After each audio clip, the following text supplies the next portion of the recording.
In the middle of a live congressional hearing, Karoline Leavitt muttered, "Go back to Africa," under her breath. She didn't know her mic was on, but what Jasmine Crockett said in response left the entire room speechless and America watching. The air inside the Kansas state capitol was dry and charged with anticipation, folded papers, clinking pens, murmurs under breath, signs of a panel that had run too long and gotten too personal. You could almost feel the tension sticking to people's jackets like dust. The Congressional Subcommittee hearing on education policy had dragged into its third hour, and tempers were flaring. Representative Jasmine Crockett, sitting tall in a blue blazer, had been quiet for most of the last segment, not because she didn't have anything to say, far from it, but because she was picking her moment. She always did. Across from her sat Karoline Leavitt, once a television face on morning politics, now a senior aide on federal education reform. Sharp-tongued, ambitious, and never one to back down, today she looked agitated, defensive. Something about being challenged, especially by a black woman with presence, rubbed her the wrong way. When Jasmine finally spoke, her tone was firm but level. "So, what you're suggesting," she said, glancing directly at Karoline, "is that schools in underserved districts simply aren't trying hard enough?" Karoline crossed her arms and shifted in her seat. "I'm saying standards have to be enforced across the board, no exceptions." "But the board was never level," Jasmine shot back, keeping her voice steady. "We can't talk fairness without addressing access. Context matters. So does history." Karoline scoffed quietly, but the microphone in front of her was still on. That's when it happened. She leaned slightly to her left, not directly into the mic but close enough. Her voice, muttered but crisp, bled into the speakers, just enough to make the words unmistakable. "She should just go back to Africa." A beat of silence followed, then a cough, a shuffled paper, a tightening throat somewhere near the back of the room. The sound didn't seem to register right away, until a black intern near the media table stiffened, his head turning slowly toward the speaker. C-SPAN's feed didn't miss a beat, it was live. A few people looked toward Jasmine, as if expecting her to stand, storm out, or say something loud. But she didn't. Instead, she kept her hands folded, blinked slowly, and waited. The chair of the subcommittee, an older man from Idaho, cleared his throat. "Let's stay on topic, please." Karoline didn't flinch. She reached for her water bottle and took a sip, like nothing had happened, but her ears were red. That's when she knew the mic had caught her. Outside, the clip was already being clipped and captioned. Inside, Jasmine looked directly at her, not angry, not broken, just steady. It was the kind of look that said, "You think you hurt me, but all you've done is show the world who you are." Still, she didn't speak. She turned back to her notepad, made a single note, and let the session carry on like normal. That moment, those 10 seconds, said more than a monologue ever could. But silence doesn't stay silent for long, not when a microphone is live and the country is listening. The clip hit the internet before the panel session had even ended. Someone in the press box had recorded it on their phone, zoomed in on Karoline's face the second the words left her mouth. Within 20 minutes, the phrase "go back to Africa" was trending nationwide. Hashtags piled up, memes were already in circulation, and the original video had been reposted, captioned, slowed down, analyzed, and debated in every possible way. Karoline's team knew it was bad the second they left the chamber. Her aide, a younger man in a charcoal suit named Brian, walked quickly beside her. "We've got to say it was misheard," he whispered, shielding her from the cameras gathering at the end of the hall. "I mumbled," Karoline replied, not breaking stride. "No one knows what I said for sure." But she was wrong. People knew. It was too clear, too sharp, too raw. You could hear it in the way she said back, the pause, the irritation, the dismissiveness behind it. They ducked into a staff hallway, and Karoline pulled out her phone, already buzzing with texts from allies and party members. Some were furious, some were warning her, but none were defending what she said. A statement had to be crafted immediately. By the time the press team issued their first response, Miss Leavitt was misquoted due to background noise and misinterpretation.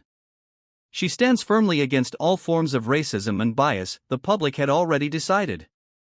People weren't just angry. They were disappointed, not just because of what was said, but because of how often things like this happened, followed by excuses, deflection, and PR spin. The pattern was tired, people had seen it too many times. Meanwhile, Jasmine Crockett said nothing. Reporters followed her to the elevator. One asked, "Congresswoman, do you want to respond to Miss Leavitt's comment?" She glanced at them, then pressed the elevator button. Her reply was simple, "Not yet." That yet did something strange. It lit up both sides. Her supporters called it graceful restraint, her critics called it calculated theater. Inside a quiet cafe near the Capitol, 3 staffers for another representative huddled around a laptop, watching the clip again. One of them, a middle-aged white man with tired eyes, rubbed his temples. "This is gonna go nuclear," he muttered. "If she speaks, it'll be everywhere." "She's going to speak," the younger staffer said. "She has to." But Jasmine wasn't in a rush. She spent that evening at her hotel, far from cameras, sitting with her mother, who had flown in from Texarkana the day before. They had dinner in silence for a while. Then her mother said, "You're going to say something, baby." Jasmine looked out the window, the city lights were flickering under a cloudy sky. "Yeah," she said, "but it won't be what they're expecting." Elsewhere, Karoline wasn't sleeping. She sat on her hotel bed, laptop open, watching cable news loop the clip again and again. Her phone buzzed with missed calls from party donors and former colleagues. People were jumping ship already, some saying she needed to go quiet for a while, others suggesting she offer a formal apology. But Karoline wasn't wired for humility, not yet. "She misheard me," she said again, mostly to herself. Brian, still seated across the room, didn't respond. He just stared at her, not with judgment, just with worry. It wasn't just about her career anymore. This moment was bigger than both women, and Karoline was beginning to realize she didn't control the narrative anymore.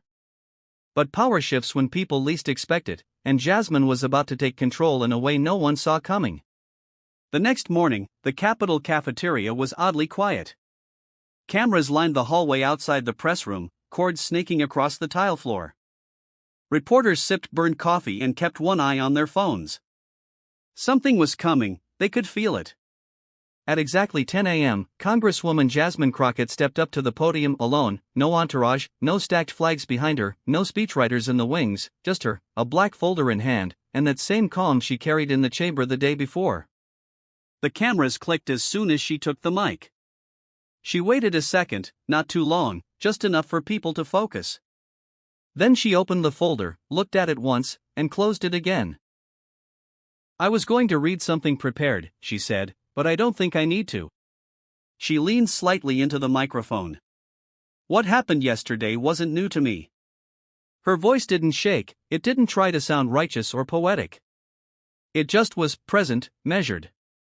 "I've been told to go back since I was a teenager, standing in a line at a store in Shreveport.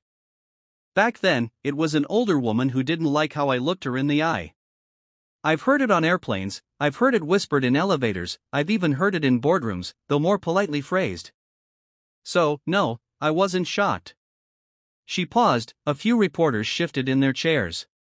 "What shocked me," she continued, "was that some people thought I should be shocked, like it was the first time something like this had ever slipped out, like this was some tragic accident in a world that usually runs on respect. That's not the country I've known." The room stayed quiet, no clicks now, no one dared interrupt. "I want people to understand something," she said. "When you tell someone to go back, you're not questioning their citizenship. You're questioning their belonging, their value, their place at the table." She looked directly into the camera. "And I'm not going anywhere." There it was, the line that punched through thousands of screens before the press conference was even over. It hit in classrooms, in barbershops, on back porches, in towns that hadn't heard of Jasmine Crockett before but knew that tone, that resolve. She didn't cry, she didn't yell. She told a story. "One year, my father took me to Washington, D.C. We stood outside the Supreme Court, and I remember him saying, 'This building belongs to you, too.' I was 11. I didn't believe him. I still have days when I don't." She exhaled. "But I came here anyway. I ran for office anyway. I take up space here anyway, not because I was invited, but because I knew I didn't need permission. Her words weren't polished in that speechwriter way, they were too sharp, too personal. I'm not here to shame Karoline Leavitt, she said. I'm here to remind people watching that belonging doesn't have to be earned with perfection. We belong because we're human, because we wake up here, fight here, build here, love here. We belong because our ancestors did the work that made this place even possible. She took a breath, letting the silence land before her next sentence. And if that makes someone uncomfortable enough to say what she said, then maybe that discomfort is something they need to sit with, not me. The press conference ended with no questions taken. She folded her folder, stepped away from the podium, and walked out, like she had something better to do than argue. And she did.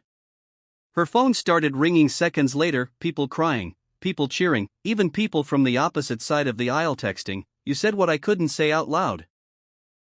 But not everyone clapped, and some were preparing a backlash that would test everything Jasmine stood for. By noon, Jasmine's words had been clipped and posted to every platform that mattered. Millions watched the clip before lunch, some played it back more than once, not because they missed it, but because they needed to feel it again. Across the country, people responded in ways you don't often see anymore, not in slogans, not in hashtags, but in stories, in voices. In a small diner outside Toledo, Ohio, an older black man named Reggie sat in a booth he'd claimed as his own for 20 years. He leaned over his coffee cup and said to the waitress, "I didn't even know her name before this, but now, that woman's got steel in her spine." In Flagstaff, Arizona, a Navajo high school teacher paused her lesson, pulled up the video on the classroom projector, and let her students sit in silence. Then she said, "That's how you carry yourself when they try to cut you down." In Fresno, California, a retired white veteran named Bill took to Facebook for the first time in over a year just to post one sentence. She spoke for more than just herself. But not everyone saw it that way. Conservative radio wasted no time spinning the narrative. One host in Des Moines barked into the mic, "This is another orchestrated attempt to play the victim, to divide us. She's grandstanding." Callers phoned in, some agreed, some pushed back. "She didn't throw a fit," one caller said. "She told the truth." "You don't like how it sounds, maybe you should ask yourself why." Karoline stayed silent. Her team released another statement, longer this time and polished. It offered regret if her words were misunderstood, but stopped short of admitting anything. The internet dragged it apart. That night, Karoline paced inside a borrowed townhouse in Arlington, Virginia, windows closed, lights off. She watched the clip again, Jasmine's words, the poise, the quiet fire underneath. She muttered under her breath, "She's winning this." Her aide, Brian, nodded from across the kitchen. "You're not going to spin out of this, not this one." "I didn't mean it like that," Karoline whispered. "It just slipped." Brian leaned on the counter. "That's the problem." Elsewhere, the impact kept growing. On a college campus in Madison, Wisconsin, students filled an auditorium meant for an unrelated panel. The event morphed into a discussion on identity, belonging, and who gets to feel at home in America. Jasmine's speech played on a loop between speakers. In a barbershop in Mobile, Alabama, older men paused mid-cut to talk about the way she handled herself. One man said, "Back in my day, you get loud or swing." She did neither. That takes more strength than people know. But the weight of the moment was hitting Jasmine, too. She sat alone in her apartment, lights low, a glass of water in hand. She hadn't turned on the news.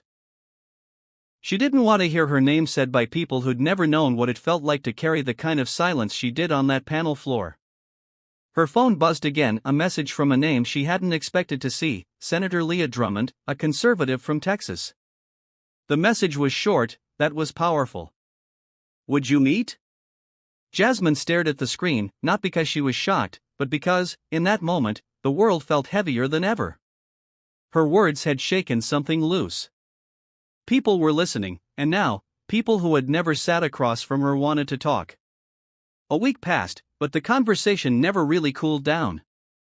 It reached people who rarely paid attention to politics, like truck drivers catching the replay on their radios outside Wichita or teens dissecting the story in group chats between school bells in Eugene, Oregon. The moment had cracked something open. Not just about race, but about civility, about how quick we are to write people off, and how rare it is to witness someone stand firm without firing back.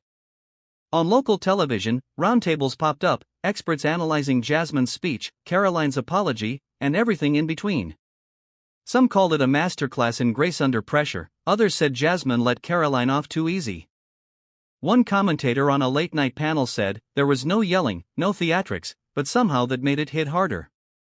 She didn't respond with anger, she responded with truth. Still, not everyone bought the apology.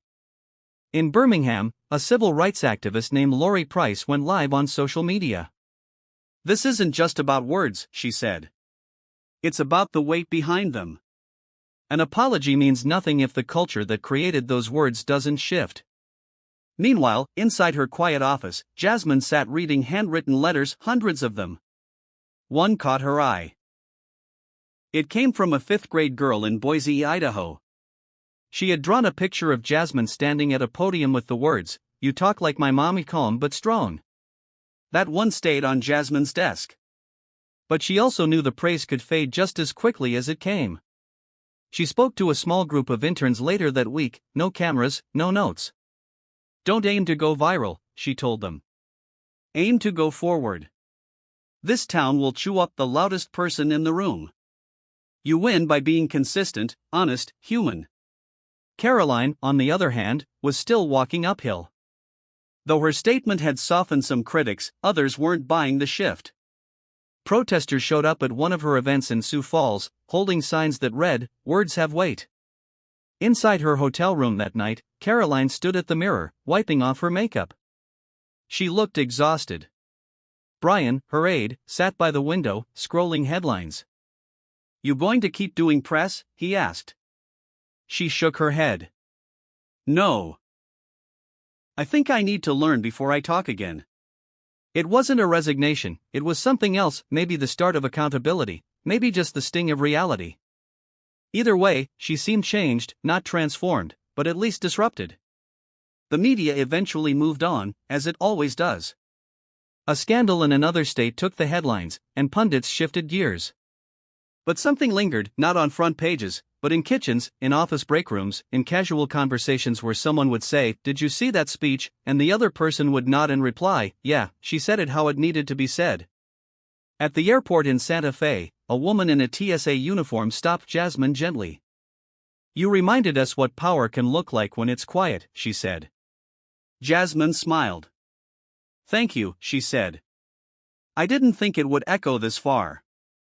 The woman nodded. It did. Not every story ends in fireworks. Sometimes, it's the stillness after the storm that sticks the longest. But even stillness carries power if people are willing to sit with it and ask themselves what they're really learning. 2 months later, things looked normal on the surface. Congress was back in full swing, the news cycle had turned, and everyone seemed to be talking about midterms, border bills, or the latest scandal from someone half the country didn't even vote for. But beneath the noise, something had shifted. In Charleston, South Carolina, a civics teacher started her fall semester differently. Instead of jumping into the Constitution,